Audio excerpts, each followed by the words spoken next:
बिस्मिल्लाहिर्रहमानिर्रहीम अस्सलाम वालेकुम। की हाल है भैन भाईओ? अल्लाह पाक तुहानू खुश रखे, सलामत रखे। जिहड़े परदेस विच भैन भाई ने अल्लाह पाक उन्होंने अपनी हिफ्ज़ व मान च रखे ते हसदा वसदा रखे। जिस तरह तुसीं वेख रहे हो मेरे कोल कैरियां ने, यह कैरियां दी मैं अज रेसिपी बनाने लगी हाँ।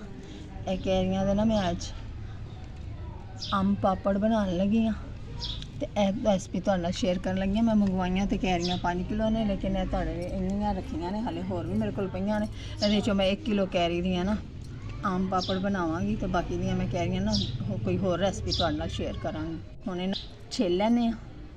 हुण ना मैं कैरियां नूं छिल लैनी आ।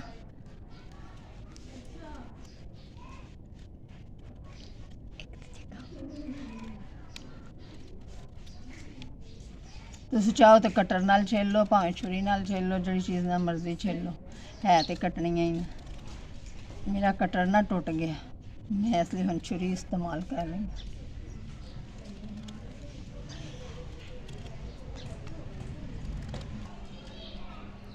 हुण छिल के कैरी इस तरह ना ये पीसिस कर लांगे। ये विचों ये गुठली सिर्फ कढ़नी है।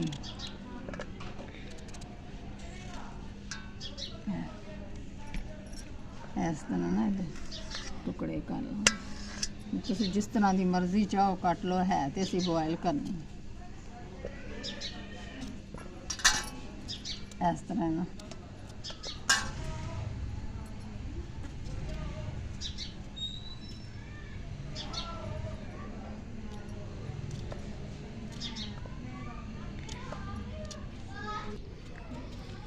इस तरह ही सारिया कैरियां असीं छिल के ते कट लांगे, उन्हां दे पीसिस कर लांगे ते फिर उस तो बाद ना इन्हां नूं बॉयल करांगे।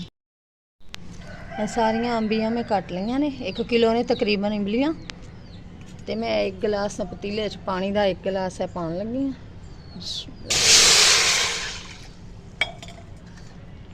हुण इहदे च ना कैरियां पावांगे, सारिया कैरियां शामिल करांगे।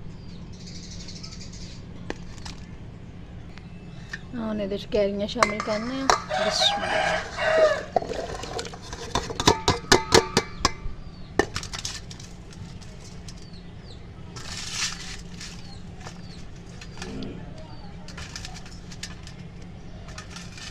हले इन्हां नूं जरा मीडियम फ्लेम ते थोड़ा पकावांगे, उबाला आ जाएगा तो फिर इन्हां नूं लो फ्लेम ते पकावांगे।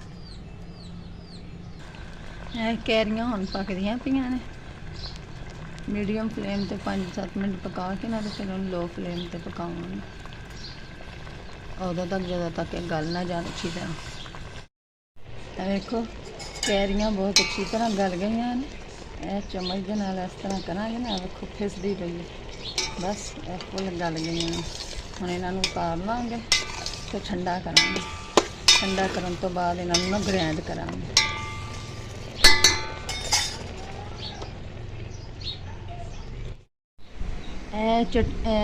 ना आम पापड़ जी स्पाइसिस ऐड करने ने वो मैं तुहानूं दसनी हाँ।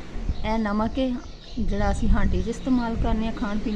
यह काला नमक, यह कालियां मिर्चां, यह ग्रीन कलर, यह जीरा, यह कुटी लाल मिर्च अद्धी चम्मच, यह मैं 1/4 चम्मच लिया नमक भी थोड़ा को, तो यह वाला भी तो काली मिर्च थोड़ी को 1 चुटकी लाई है। 1 कटोरी है चीनी दी। मैं सारा जड़ा ना पल्प उन्होंने ग्राइंड कर लिया। ग्राइंड करके तो हम ना उन्होंने छान लेना स्ट्रेनर से, ताकि कोई अगर रह भी गया पीस तो वो भी अच्छी तरह ना निकल जाएगा।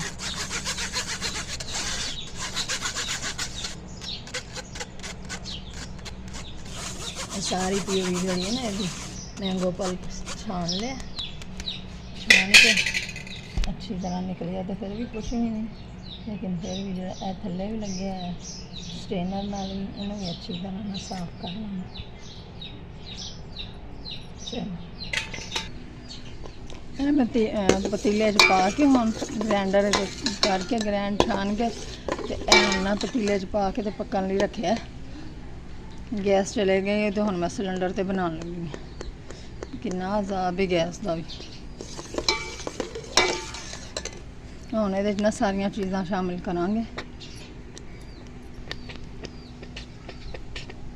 ਬਿਸਮਿਲ੍ਲਾਹਿਰ ਕਟੋਰੀ ਚੀਨੀ ਦੀ,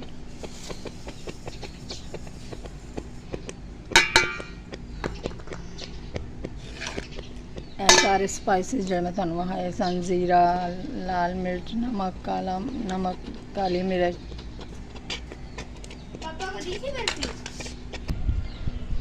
ਸਾਰੀਆਂ ਚੀਜ਼ਾਂ ਨਾ ਉਹਨੇ ਵਿੱਚ ਐਡ ਕਰ ਦੇਣੇ ਆ।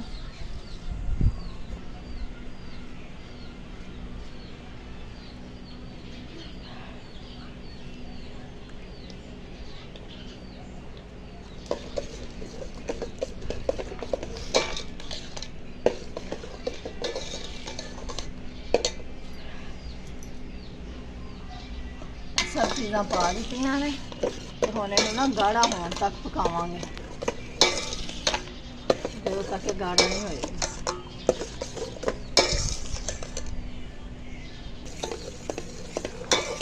ਹੁਣ ਇਹਦੇ ਨਾ ਪੱਕਣ ਵਾਲਾ, ਹੁਣ ਇਹਦੇ ਨਾ ਥੋੜਾ ਫੂਡ ਕਲਰ ਗ੍ਰੀਨ ਪਾਉਣ ਲੱਗੇ।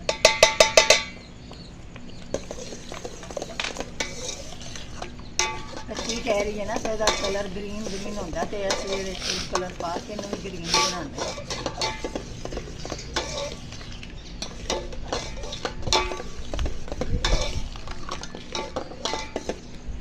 ना घ्यो ला के अच्छी तरह ना इनू ग्रीस कर लेना। परात में जी चीज़ भी तुम कढ़ना ट्रे परात किसी चीज़ भी उन्होंने घ्यो ला के ऑयल ला के ना अच्छी तरह ग्रीस कर लेना। देखो हुण तैयार हो गया। इनू चेक करने का यह तरीका है, ये असी पावे ना हुण देखो यह जो है ना थले नहीं डिगना, इस तरह एक जगह पर खलो गया, बस इधर उधर साइडा से नहीं जा रहा। ऐसा होवे हुण इन्हां ना कढ़ने आ। बिस्मिल्लाहिर्रहमानिर्रहीम।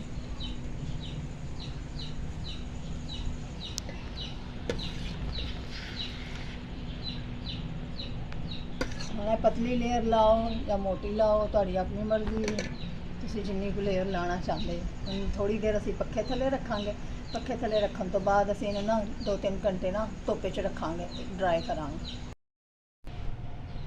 ए वेखो आम पापड़ जो है ना, हुण मैं इहनूं खेड़ने आ। मैं धुप्पे च रखे 4 घंटे, तकरीबन 10 बजे रखे है, तो हम तकरीबन 2 बजे का टाइम है। इन्हूं खेड़ने आ।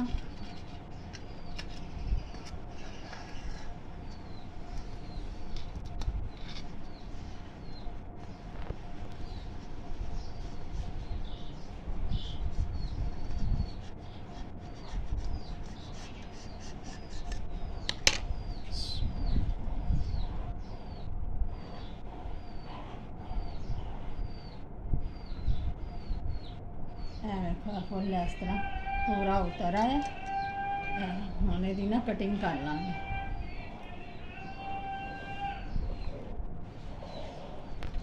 एक मैं छोटे प्लास्टिक के ट्रे बनाए से, ए वाला भी इन्हें भी इस तरह उतारने हैं।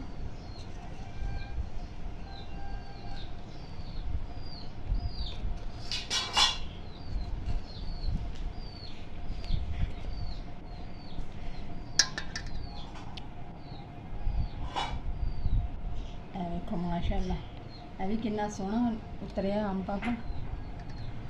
हुण इन्हां दी ना असीं कटिंग कर लांगे। देखो इस तरह ना हुण असीं इस तरह कर लेंगे रोल। तुसीं स्टील के बर्तन ही बनाना है, या नॉन स्टिक है या स्टील के बर्तन। देखो तैयार हो गया साडा रोल।